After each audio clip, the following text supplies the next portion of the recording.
پڑھتا ہے. اب اتنے لوگوں میں سے پتہ نہیں کس کی سورت فاتحہ پڑھنا، سورت اخلاص پڑھنا، کلمہ شریف پڑھنا یا درود پاک پڑھنا اللہ پاک کی بارگاہ میں قبول ہو جائے تو وہ مالک و مولا نہ صرف مرنے والے کی بلکہ سب حاضرین کی بخشی فرما دے. اس کی رحمت میں کمی نہیں ہے، اس کی رحمت میں کمی. حضرت حماد مکی رحمت اللہ علیہ فرماتے ایک مرتبہ میں سفر پہ جا رہا تھا، جاتے جاتے قبرستان کے قریب مجھے رات ہو گئی. میں وہاں بیٹھا تو بیٹھے بیٹھے میری آنکھ لگ گئی. میں نے خواب میں دیکھا کہ سب قبروں والے حلقہ در حلقہ آپس میں کوئی تقسیم کر رہے ہیں. میں نے ان سے پوچھا کیا قیامت قائم ہو گئی؟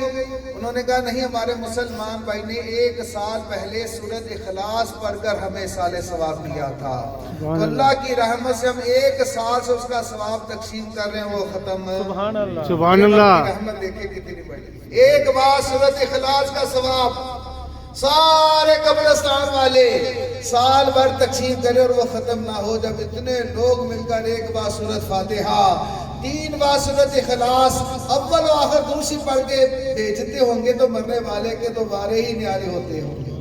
پہلے نمبر پر اس کا مقصد ہے سال ثواب کرنا، اور دوسرا مقصد یہ ہے کہ آج ہمارے مرنے والے حاجی عبد الرحمن صاحب کی روح ہمیں پکار پکار کر کہہ رہی ہے میرے بیٹوں، میرے دوستوں، میرے بھائیوں، دیکھو کل تک میں بھی زندہ تھا، مجھے بھی اپنے بچوں کی، پوتے پوتیوں کی فکر تھی، اس کا کیا بنے گا، اس کا کیا بنے گا.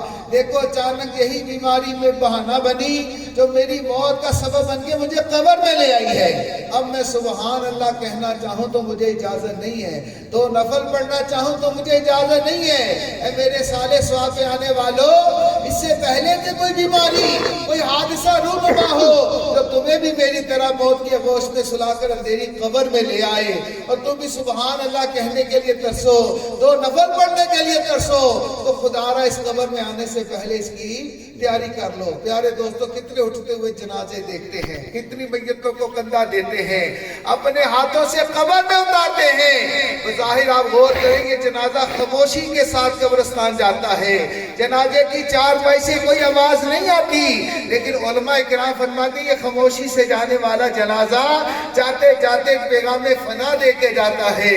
جنازہ آگے بڑھ کے کہہ رہا تھا اے جہاں والو، جنازہ آگے بڑھ کے کہہ رہا تھا اے جہاں والو، میرے پیچھے چلے آؤ تمہارا رہنما میں ہوں. اے مجھے کندھا دینے والوں، میرا جنازہ پڑھنے والوں، مجھے قبر میں اتارنے والوں، اس قبر میں مجھے چھوڑ کے جا رہے، تمہیں بھی میرے پیچھے ایک ایک کر کے اسی قبر میں آنا ہے. اس سے پہلے کہ تم پر بھی مایوسی کا وقت آ جائے، نامہ اعمال منقطع ہو جائے، سبحان اللہ کہنے کے لیے ترسو، 2 نفل پڑھنے کے لیے ترسو، تو خدا را اس قبر میں آنے سے پہلے اس کی تیاری کر لو. پیار سے حدیث پاک میں آتا ہے جب مر کے بندہ قبر میں جاتا ہے تو اس کے گرد کے مردے جمع ہو جاتے ہیں.